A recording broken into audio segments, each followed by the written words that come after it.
Last time I started talking about religious experience.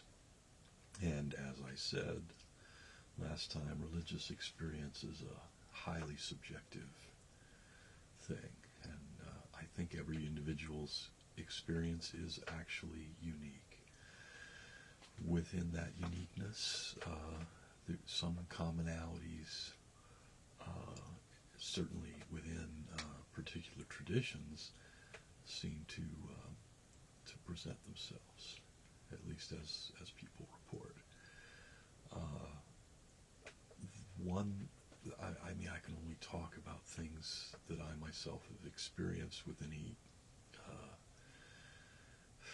I wouldn't say authority, but I could say authenticity, because I can't speak to my own actual experience.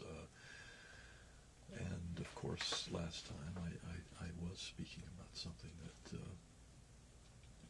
that is what I personally feel is a union with God and the ultimate experience. But that's just my interpretation. There are other things, though, and I've experienced other things than that I think people should be aware of as possibly part of a process that can include union with God, or union with what can't be described. Better than God, right? Yes, we weren't going to use God. We were going to say something to indicate that nothing can be said. Uh, Although one can speak about one's reaction to it, and it's very common that a reaction to that is quite joyous and full of love and a peace. So that's one of the commonalities in many traditions with that experience. Some of the other experiences are even more variable, I think. Because, for instance, there's something called apophenia, or it's been called apophenia since 1958. I looked it up when it was coined, and it means it has to do with being able to see significance and meaning and connections and relevance that it seems to appear from completely random input. In a religious sense, it can be just overhearing something that, having a thought in your mind and overhearing something that's the answer to it, or patterns occur in numbers, or various things that take on significance. And in fact, the more one understands illusions as poetic language of connection, the more of these connections you see. And at its most concentrated, the apophenic experience is one where everything, as you go along, everything is speaking to you. The entire world is alive and part of your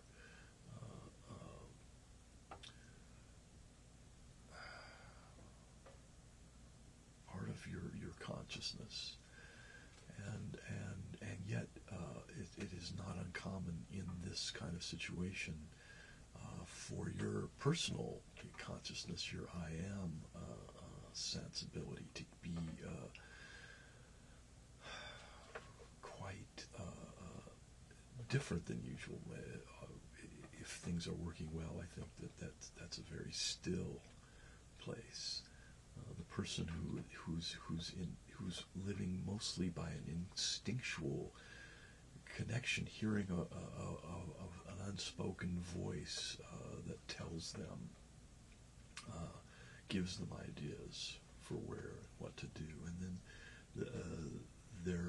the internal conversation process is kind of replaced in a way by the conversation with things. And of course, this could be part of a nervous breakdown, paranoia, and fear. Usually, I think people, when the universe starts talking to them, are afraid, and fear, which could lead one into panic. And the religious experience isn't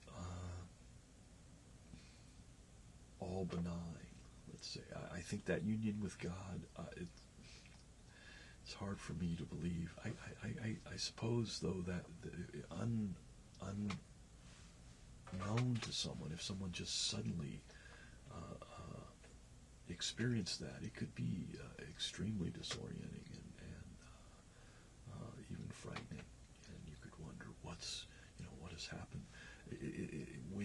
When reality breaks through into what our very limited perception sees as reality, when that breakthrough occurs, it's quite disorienting, and if you're not prepared for it, I think most people would probably be afraid, and even if you're prepared, it could be quite unsettling depending on what the universe is saying to you, and there's the difference between religious experience and schizophrenia in a way. Hearing voices and seeing visions within a context where they work with a functional life, I don't think that we have to call that a condition or a mental illness.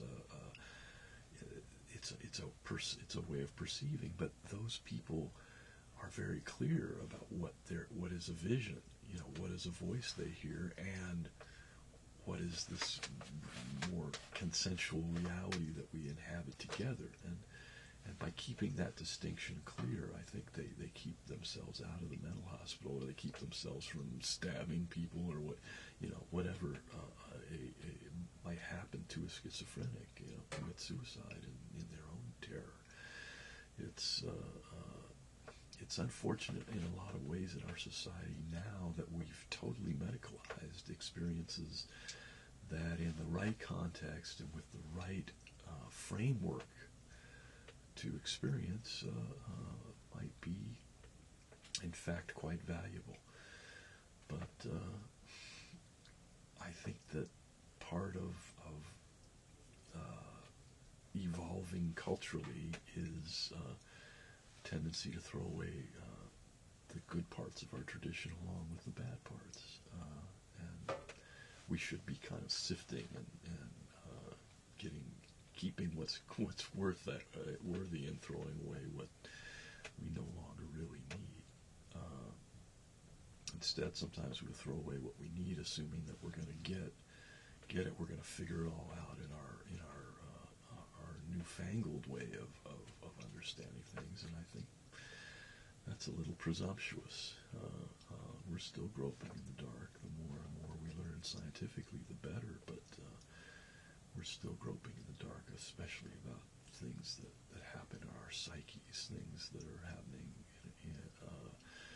mentally, are still pretty mysterious, as much as our scientists know much more now than 200 years ago, So,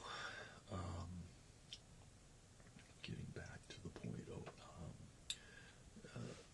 the point really was about religious experience being such a